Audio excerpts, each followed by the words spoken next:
told him the same thing. I wouldn't want my son to play quarterback. I'm not telling you nothing, young man, but you get some, besides being a good person and a good athlete, you get some tough skin. Because you're going to be loved one day and hated the next day. And you're never going to change. You're going to be the same person every day. But everybody's going to judge you on what you do because you're supposed to be the leader of the football team, and the quarterback's supposed to be the most important. Well, I don't, taking Clemson for an example, this kid at Clemson, he's had a rough start. And I know watching my grandson play baseball, I couldn't stand watching him play baseball. It hurt me more than football, than when I was coaching. I got a lot more nervous watching him try to hit a baseball or not make an error in the field than I did coaching a football game, because he was part of my family. And you got to know how these kids go through these situations. Well, the young man at Clemson,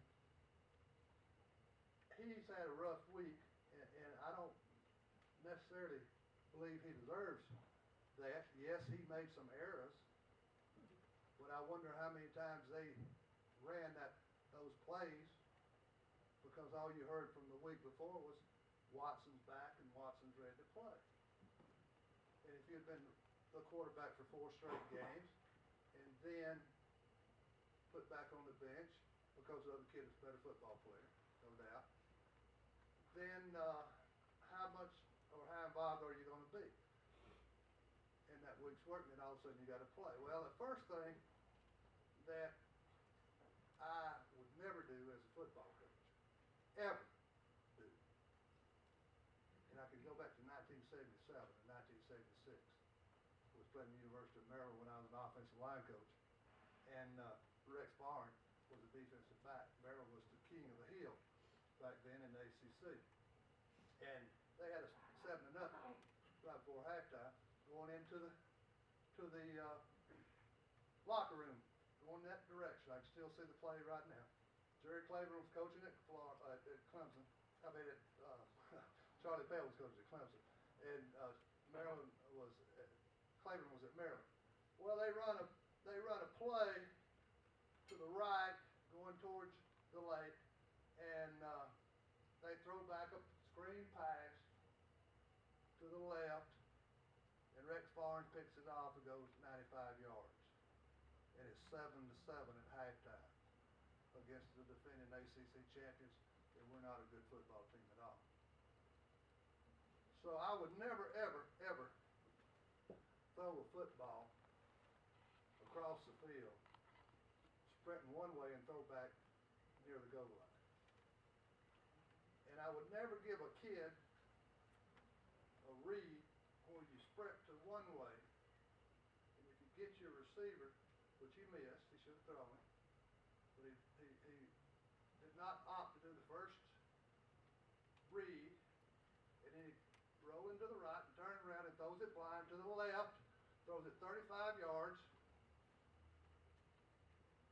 And there's no way in history or common sense that you can read a football field when you're sprinting one way and can't look and see what the other side is doing of the field, and that's your second read.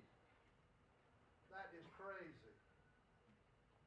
A pro football player dropping back has a hard time reading the whole field, much less sprinting one way, missing a read, and your second read is on the other side of the field. Absolutely crazy. So don't put your person in that situation. If your guy is limited, which he is to some degree, then make it easy for him. Develop a game plan that he can do. Surely he can do a good job of something because he won 4 football games for him.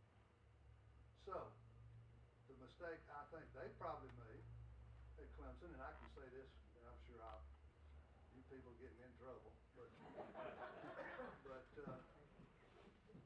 when the quarterback got hurt, Watson, he's going to be a good one, And they should have started then in developing a running game and taking them linemen and beating them to death every day and hitting them upside the head and making them become a football team when they were going through that stretch of October and November, so they would have a chance to be physically tough.